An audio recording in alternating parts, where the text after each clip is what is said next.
Please invite, of course, His Excellency Mr. Sok Chenda Sophea, Minister attached to the Prime Ministers, and also the Secretary General of the Council for the Development of Cambodia. His Excellency will give his view on the Cambodia strategy to retain and attract investors in its Asian environment. Thank you, Your Excellency. A very good afternoon. I am not speaking Italian, but I try to say buongiorno. Good afternoon, Excellency Lorenzo Galanti, Ambassador of Italy to Thailand, Cambodia, and Laos. Good afternoon, Mr. Tassilo Brinzer, Chairman of Eurocham, Cambodia. And I would say also good afternoon to Mr. Aurelio Flaco that I didn't have the chance to meet yet. Good afternoon to all of you. I'm pleased to join you and honored that you have invited me to join me this afternoon to discuss investment and business opportunity in Cambodia. I am very disciplined, and I look at the tentative agenda, and I am requested to talk about Cambodia's strategies to retain and attract investors in its ASEAN environment. So I will stick to this.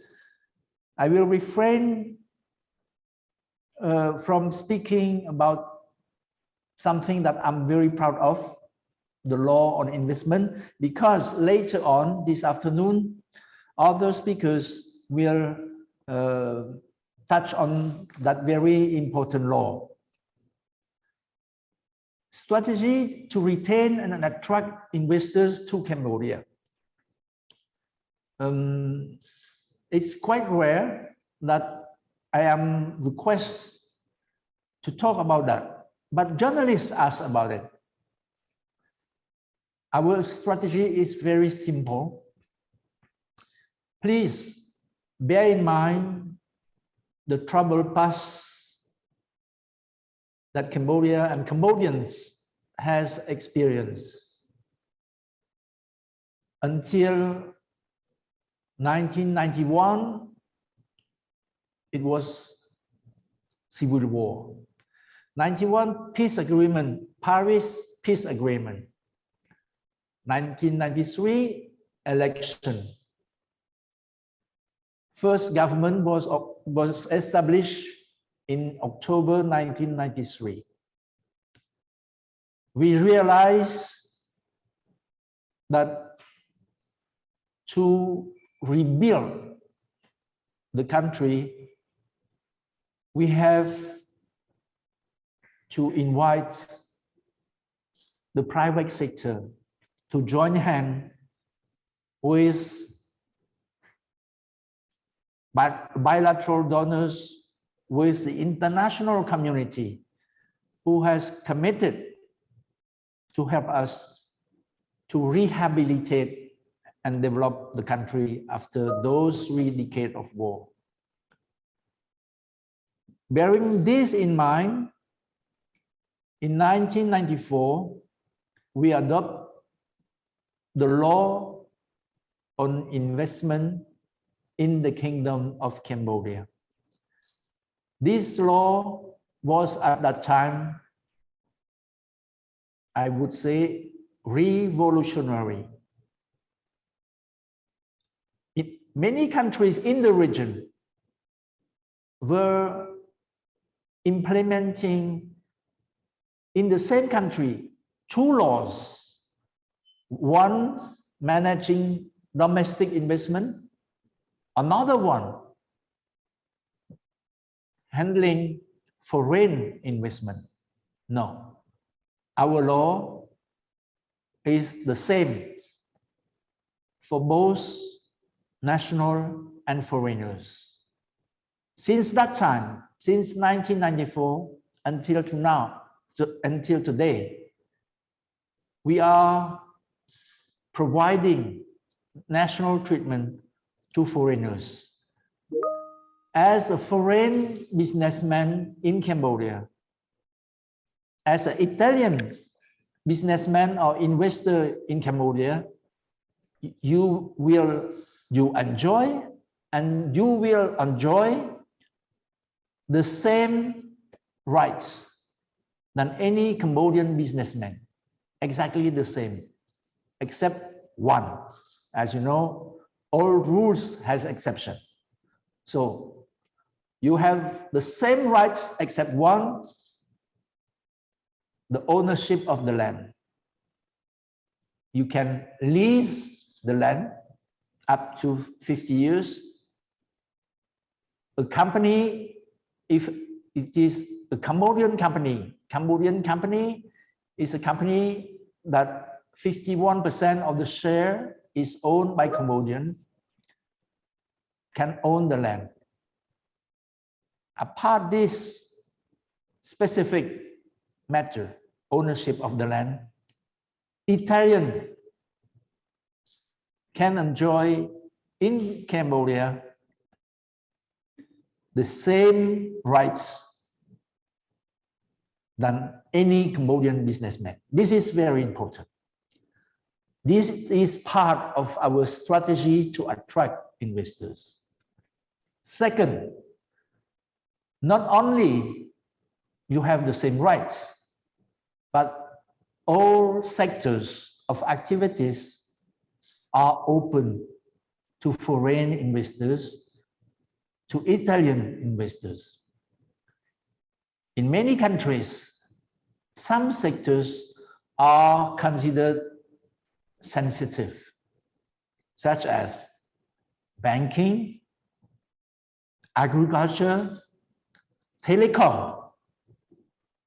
In Cambodia, both sectors that I have mentioned, including agriculture, foreigners can venture in those sectors. Not only they can have activities in those sectors, but if they decide so, they can invest 100% with their own capital without having a local partner. All sectors. There is no requirement to have a local participation or local requirement.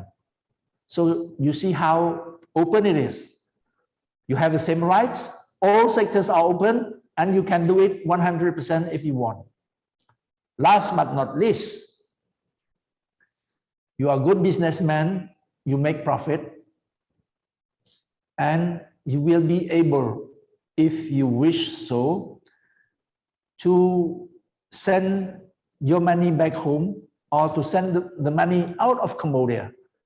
There is no capital control when you bring in, and no capital control if you wish to send the money out. I think those 4 points that I have mentioned make Cambodia an investment destination quite different from other countries. And again, I tell you why. Many people would think, oh, they are open the gates wide open to foreign influence. Life is about choice, and you cannot get everything without giving back something.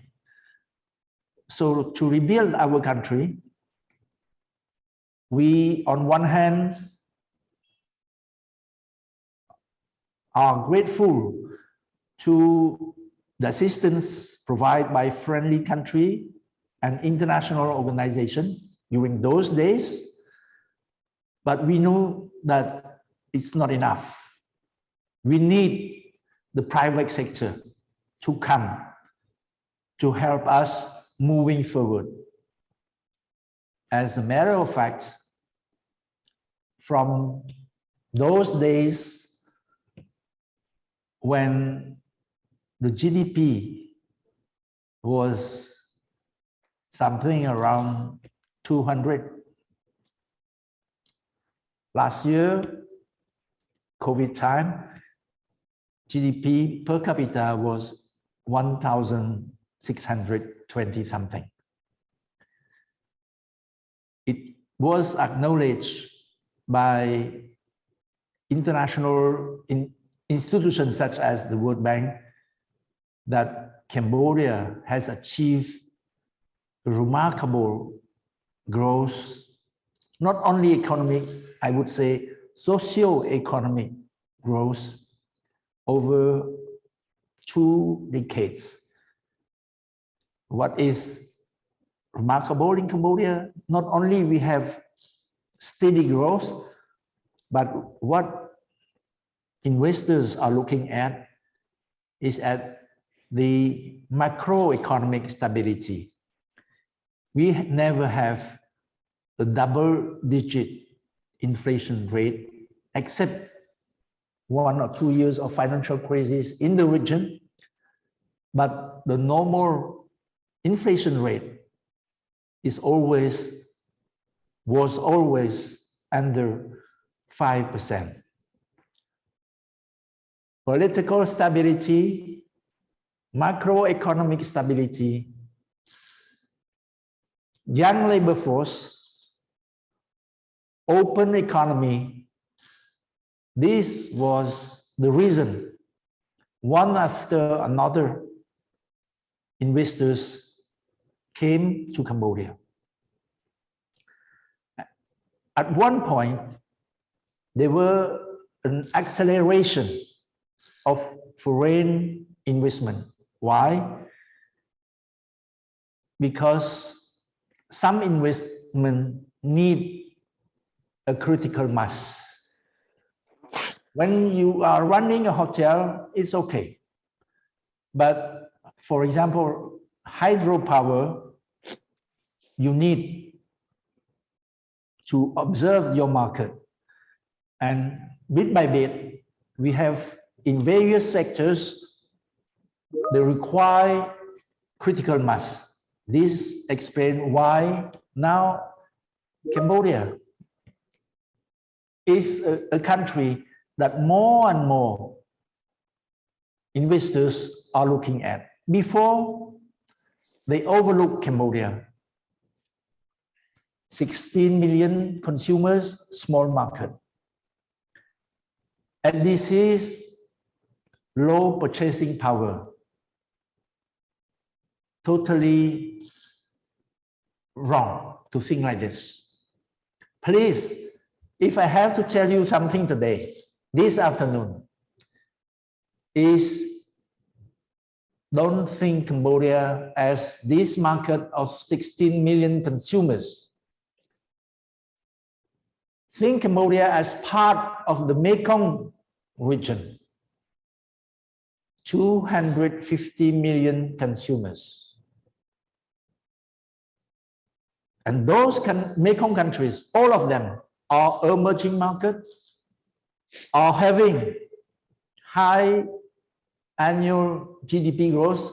Unfortunately, COVID came and disturbed everything. Think Cambodia as member of ASEAN, and you mentioned it in the ASEAN environment. I like it. Yes, you are right to think Cambodia part of ASEAN. 650 million consumers. We, ASEAN member countries, are working hard to make a reality from a concept, AEC, ASEAN Economic Community. We wish our region, composed of 10 countries, to be a single market within which goods traveling from one country to another will not be subject to tariff. Free movement of goods. We wish to have ASEAN region considered by foreign investors as a single production base. As you know, it's very rare nowadays to have a product. Smartphone is an example. To have a product produced at a single place. In Torino, Modena, no, not anymore. Every goods has been produced, this part in that place, the other part another place, and finally is assembled at another place. Cambodia wish that you look at us as part of that region. And for you to understand what I'm saying, I used to mention to European friends, please, I would love to visit Italy. I would love to visit France and other European countries, Spain, Portugal, especially this period of the year, and to meet investors. But I'm not sure that it will be very productive. At the contrary, now that ASEAN countries, one after another, are opening up, as Cambodia did already since 1st November. If Excellency Lorenzo Galanti, in a month's time, 2 months' time, after Thailand will phase out the one-day quarantine, if you tell me, come to Bangkok, the embassy will organize a seminar with Italian businessmen from the region, I will run to see you, Excellency. Because speaking to Italian businessmen in Milano, Cambodia is something very far from their mind. Speaking to Italians who are already operating in the region, including those in China, they are not ASEAN, but not that far. It's more interesting. I would tell them, you are doing business in Malaysia, in Thailand, good. I just wish you to visit Cambodia. Maybe you can do something. I would never ask you to move from Malaysia to Cambodia, from Thailand to Cambodia.